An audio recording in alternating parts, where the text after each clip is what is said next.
Welcome to the Human Chapter, where every heartbeat tells a story. We bring you cinematic spoken word tales that capture real human emotions, love, loss, struggle, and resilience. Each episode reveals a chapter of what makes us human, from quiet moments of pain to powerful acts of courage.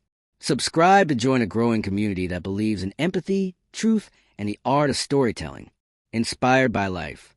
Dizzy because every soul has a story. Under the pale glow of a flickering streetlight, a boy stood with a cracked basketball in his hands, eyes fixed on the empty court below his apartment. Around him, the city whispered, sirens fading, laughter echoing from distant corners, the hum of a restless night. Every bounce of the ball was a promise, to rise above the noise of labels, the unseen walls built by others.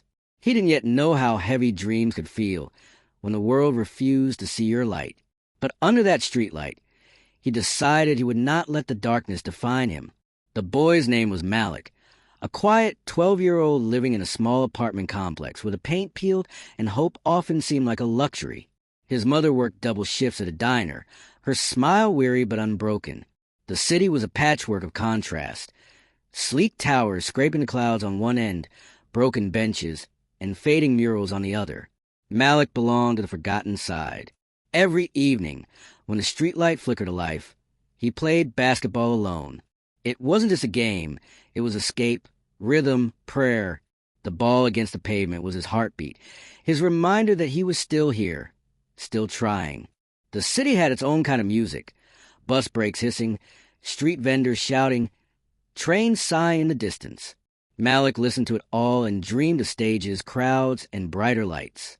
But dreams like his rarely found a home where he lived. Teachers looked past him.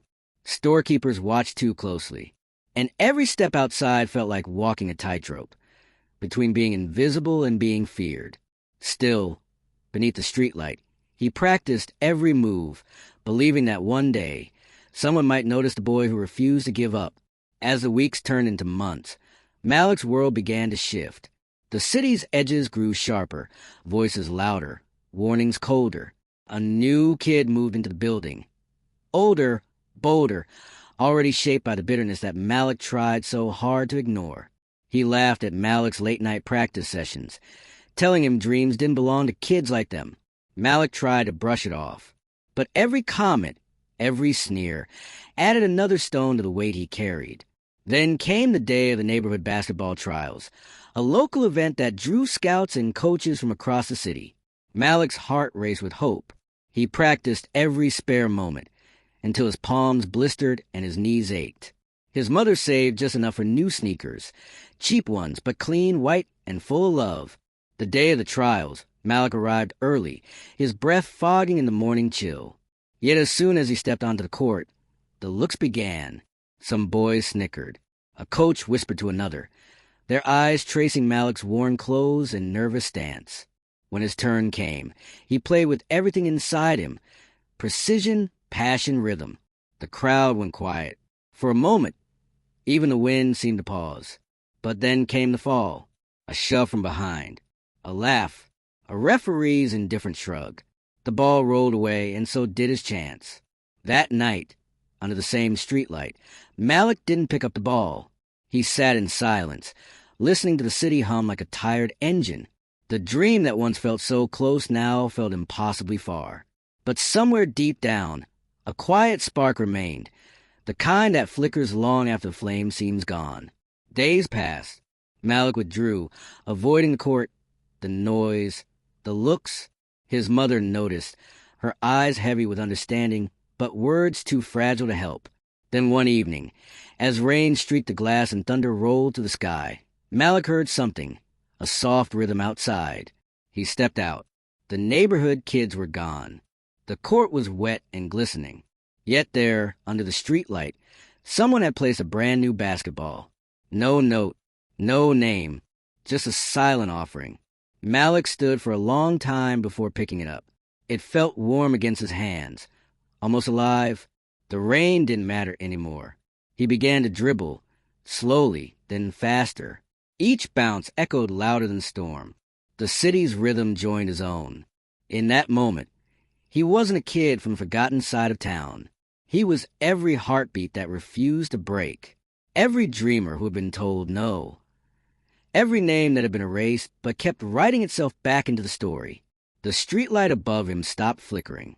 Its glow steadied, soft, golden, unwavering. For the first time, Malik smiled through the rain. He wasn't chasing validation anymore. He was claiming his place beneath the light. Years later, the city would remember the boy from beneath the streetlight. Not because he became a superstar, but because he never let the world define his limits. Malik grew up to coach at the same community court, teaching other children how to believe even when belief felt heavy. He repainted the benches, replaced the rusted rims, and kept the lights burning late into the night. Whenever a new kid showed up, shy, unsure, carrying dreams too fragile to speak, Malik would toss him a ball and nod toward the streetlight. The city changed slowly. Murals replaced graffiti. Laughter filled corners once thick with silence. And though the struggles didn't vanish, hope became something that could be seen, not just imagined. Every night, Malik still looked up at that same streetlight, the one that had once flickered uncertainly, the one that had watched him fall and rise. And he smiled, knowing that sometimes resilience isn't loud. It's quiet, steady, and luminous, like a single light in a city that forgot how to shine.